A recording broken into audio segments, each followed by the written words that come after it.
I want to get us started with a quotation from Chairman Mao, which was that political power grows out of the barrel of a gun, which is something we can certainly liken to Otto von Bismarck, who is certainly a previous, who's been definitely a regular on this podcast, I must say. But right, to get started on the content of today's episode, I'll start with the first question, which is, what were the particular challenges faced by China in the first half of the 20th century?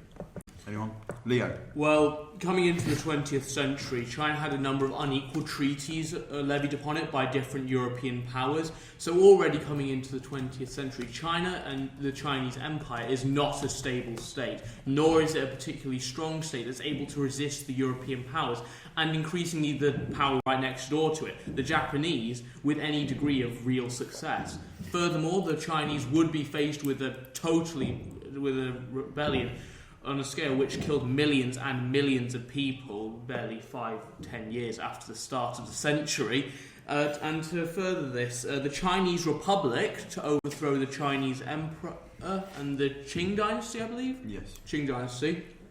At this time, by this time, going into the 1930s, fractured into multiple little warlord states, as Chinese history has an unfortunate tendency to do, yes. of general central power fracturing into smaller warlord states. It was taken advantage of by the Chinese then being able to invade what is then called the Manchukuo province, as well as Japanese.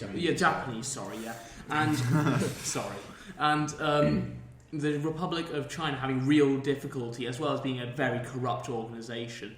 Furthermore, then the Second World War happened, and this was a massive amount of blood spilt trying to take away the Japanese invader from its territory. And coming into the late 1940s post-war, they had a very destructive civil war in which the communists were, against the seeming odds, able to win and create the communist state, leaving the Republic of China sectioned to Taiwan. Yeah, no, you're right, Leo. Something that really marks the early years of Chairman Mao is that there was lots of instability. I mean, the revolution of 1911 by the nationalists that started in Wuchang was the end of a 2,000-year tradition within China of this kind of imperial. Well, not imperial. They had an emperor, but it was just feudalism. Yeah. It was a feudal system. Yeah, and it was a feudal system based on a kind of minority rule, because the rule, especially where Mao grew up, was the Manchu government. So Puyi and those kinds of emperors, and they were of course an ethnic minority within China who ruled. Ibrahim? I mean, we don't want to overstate sort of influence of the Manchu nobility, because by this point they'd been heavily, Sinsanized. Yeah. The original Manchu peoples in Manchuria were near gone, and the nobles had all moved to Beijing. So by this point it was fairly Chinese. The main issue was the lack of political, economic reform.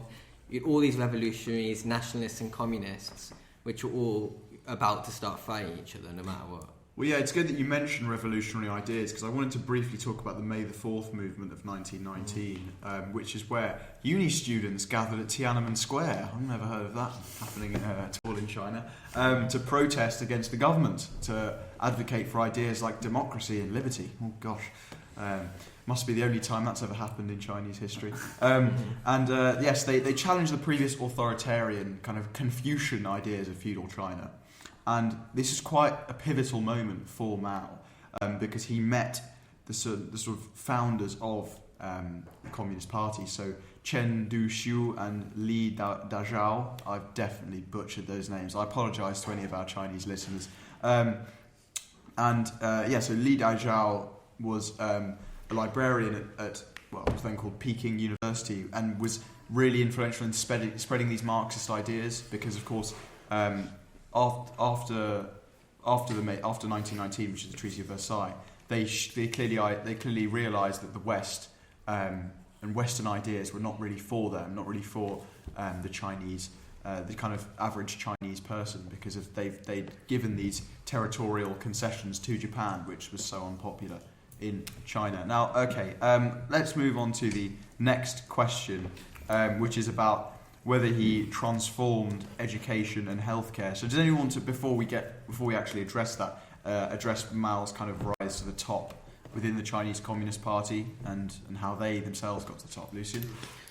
So I think what made Mao quite different in this situation is at the rise of states moving more towards a kind of Marxist world. Lots of them themselves actually weren't super impoverished people. Some were actually quite well educated. Some had actually gone to Western universities where they had learnt about Marx.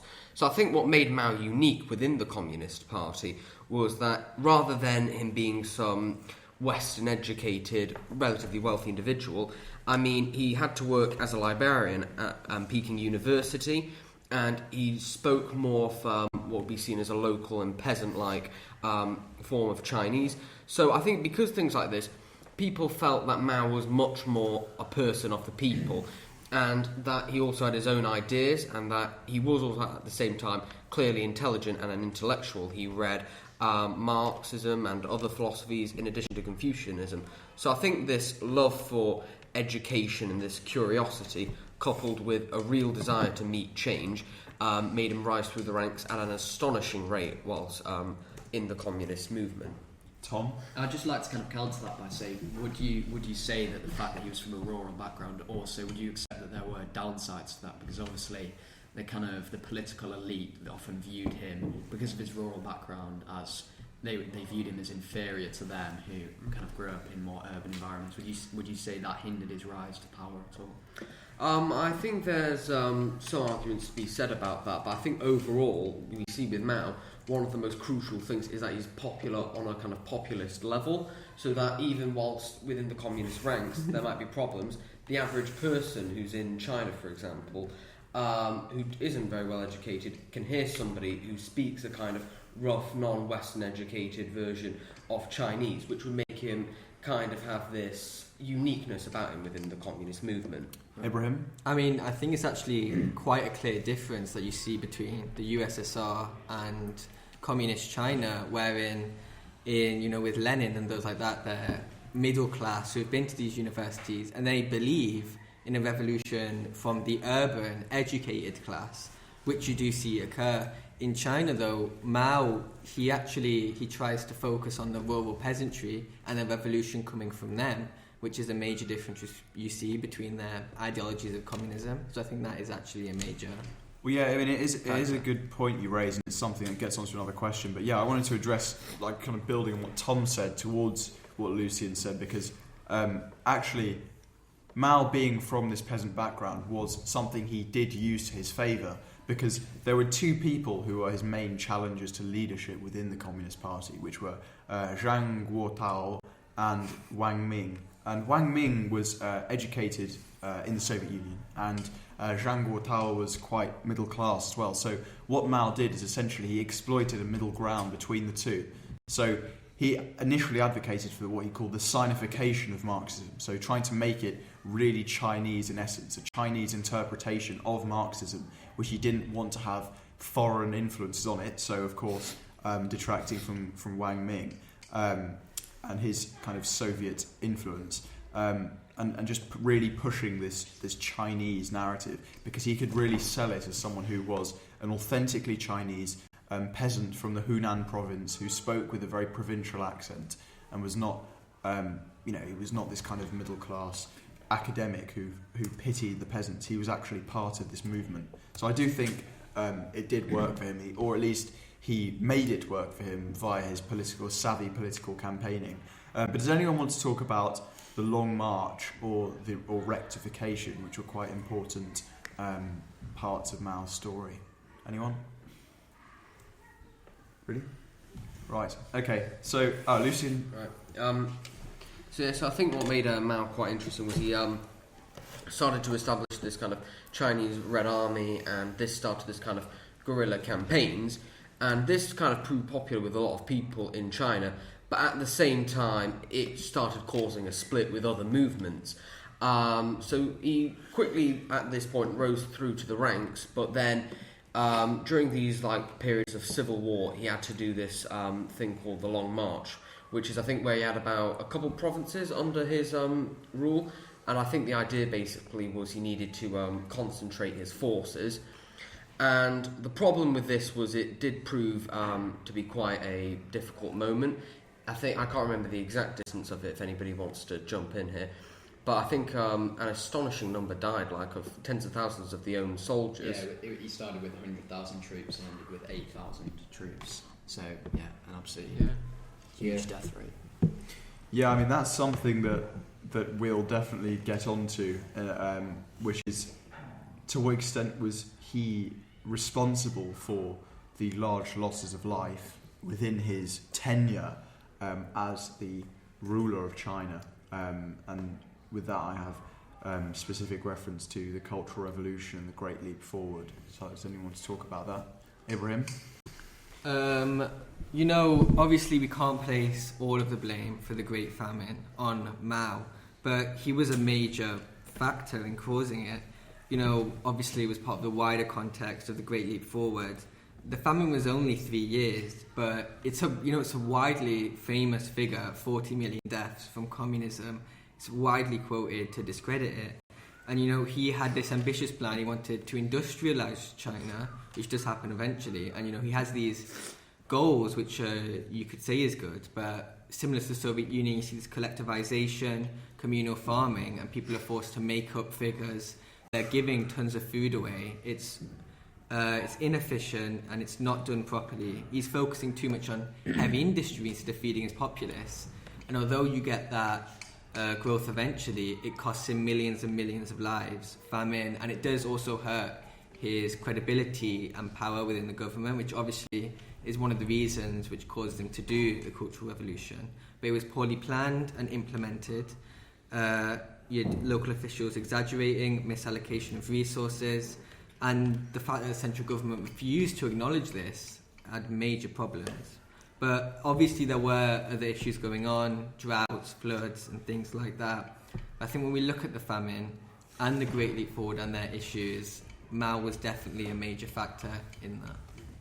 Tom? Although I think you do have to acknowledge at the same time that under Mao, Chinese life expectancy did rise from 35 to 65 years in the period under his rule. So, what are these losses through famine relative to? Because his focus on industrialisation clearly brought the country forward. This is a good little line of argument, gentlemen. But I think we should potentially save this for the audience for next week when we'll properly debate Mao and sort of put him on trial. But, yes. Lucian, did you want to add anything? Yeah, I think one of the problems with the famine itself is that, without trying to blame anybody, one of the problems I think that made it so awful was, at this point, I think Mao was getting a lot of popularity for, as Tom said, his literacy, women's rights and basic healthcare, like massive pushes forward into China.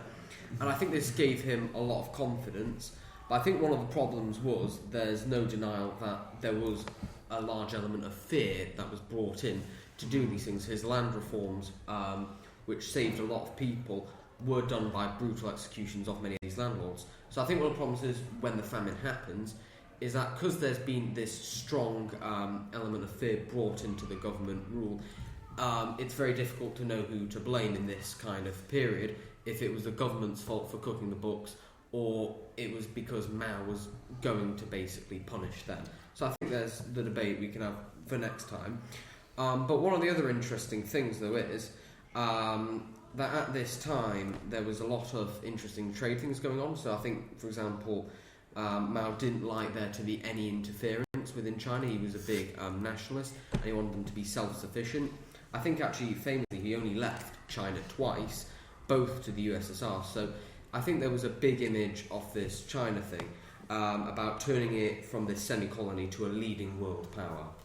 Yeah, and I think we're getting at why the famine is so bad, because we're trying to industrialise the economy on one hand, but we're also blocking off trade and outside interference that doesn't necessarily create that economic growth that that he would have wanted. And of course, another big problem with it, of course, is with the agriculture. It's really a story of going too far too fast. That when you do get a drought or something that small, that because all this massive amounts of change, all this confusion and all this enforcement, whether it's brutally by execution, that all that mismanagement creates a famine.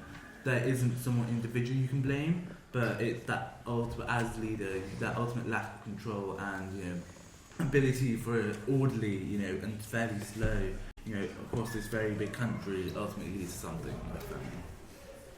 Yeah, that's quite an interesting point you've raised there, Hashim. But someone, I think it was you, Lucian, mentioned the improvements of women's rights and, of course, education under Mao. Does anyone want to sort of elaborate on those so we can get a better picture of them? So in 1950 he passed a Marriage Law Act which granted women the right to divorce, inheritance, and of course marriage freely, ending many traditional patriarchal practices such as arranged marriages and very village-oriented systems of marriage, very much being less about freedom of choice and rather about the community and what the community wanted, and it's very much liberation. I wouldn't say on the level of what it'd be in the 60s like for America, but almost it would be fairly good, especially within the Eastern context. And I think Leo wants to have. Yes, Leo, did you want to say anything? I'd want to just add on to this because one of the most interesting areas for reform within China was actually within the healthcare system. Do you mind if I? Yeah, of course. It was earlier lighted upon that Mao managed to increase the life expectancy from 35 years in 49 to 65 years in 1976. I think more than anything this would prove to be a success of his public health campaign. Firstly, 90% to 80%, it changes obviously throughout his period, but it's still a massive majority of the Chinese populace would live in the rural communities, and he would go to extensive routes to formalise and to give better education to these so-called barefoot doctors, providing a level of medical care not really seen before. He would combine traditional Chinese elements as well with it to create a sort of a bridged program to allow for these doctors to be self-reliant to a certain extent while still having better education. He would also put more emphasis on preventative measures as well as decentralised medical education. This would involve short training programs, especially for the aforementioned barefoot doctors. And I think this is really one of the great successes of Mao, if we want to point to any, his healthcare reform. Yeah, and I think it's one of those cases where, considering the state of many Eastern healthcare systems, where with significant lack of funding, especially during the Great Leap Forward, the healthcare system was especially strained. It's one of those cases where, as a result, said you want to do something, it's better than nothing. And I think that's a case where it's one of the cases where he's able to get that control by decentralising power too much enough, but not too much that it all disintegrates. As China has a history of disintegration. Getting that balance right between enough power for local areas but still state intervention to make standards are maintained. So that's the perfect balance he got there that he obviously didn't get in agriculture. I think for me the most interesting thing about Mao in this time of kind of social reform has to be his personal kind of obsession with equality and specifically equality with women. I mean, he investigated all the ways in which women were useful in the economy. He was famously quoted for saying women hold up half the sky, and he envisaged women equality as a dynamic force with incredible power to help build a Chinese communist state. And I think this kind of personal engagement with women's equality was not seen with any leaders at the time or previously. Yeah, I wanted to get onto two things, because we didn't really talk about the Cultural Revolution enough, but also the relationship between Mao and the Soviet Union, because that's obviously quite important for China, for communist China in its infancy. So does anyone want to talk about the Cultural Revolution or the relationship with the Soviet Union? Ibrahim? Go on. So when we look at the Cultural Revolution, obviously he has some clear goals here, and it's a decade-long process, basically. And he wants to sort of reform the traditional Chinese ideas and state and all of these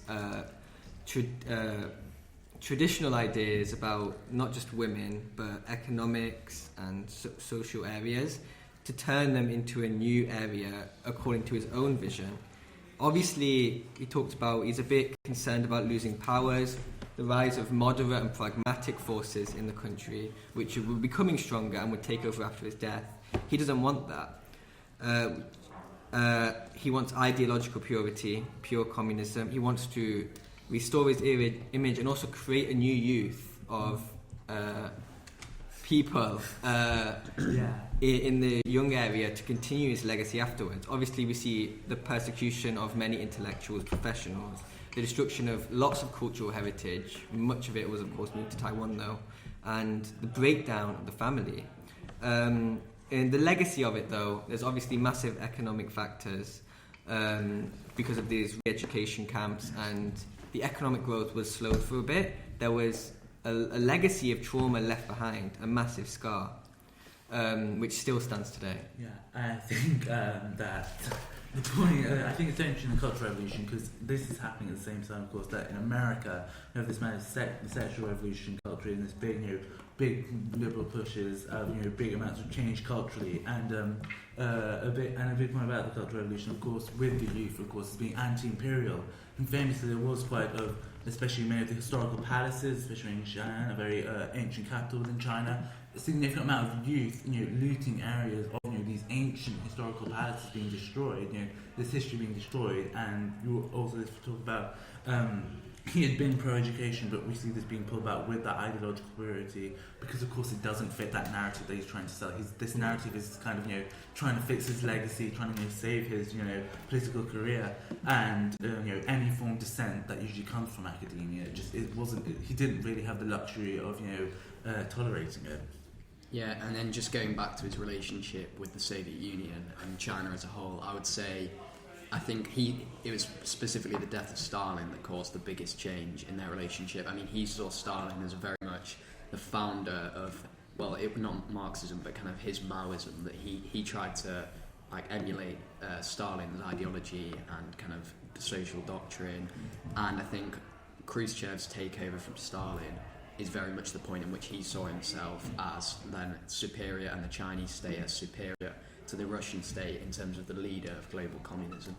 I think he didn't see Khrushchev as pure enough form of communism, and especially on the international stage, there's very many problems about, because of course, as these in these systems where it's all so heavily concentrated on that specific leader, any form of political power being doubted, any form of another leader trying to get away with pulling one over another leader becomes, especially for Mao in his position, it was just too difficult for him to be that friendly with the Soviets. Well, yeah, it's quite interesting as well, because whilst you have kind of referenced the idea of Mao being quite dogmatic in his ideas of communism, there's certainly a case to be made that Mao is a Chinese nationalist first and a communist second.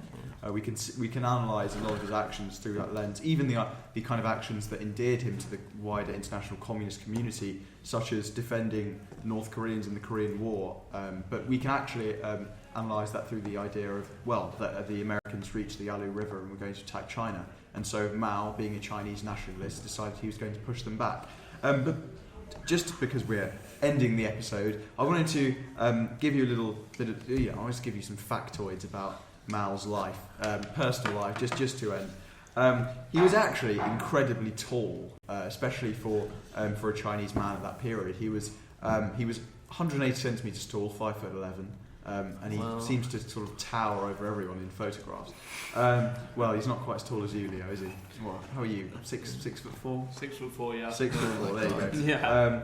Yeah. He was, yes, as we've mentioned, he spoke with a very thick provincial accent, and he, interestingly, was addicted to cigarettes and powerful sleeping pills, and was a rather promiscuous individual, described as a womanizer by some. And he fancied himself as very much a philosopher and had many works on dialectical materialism. So there you go.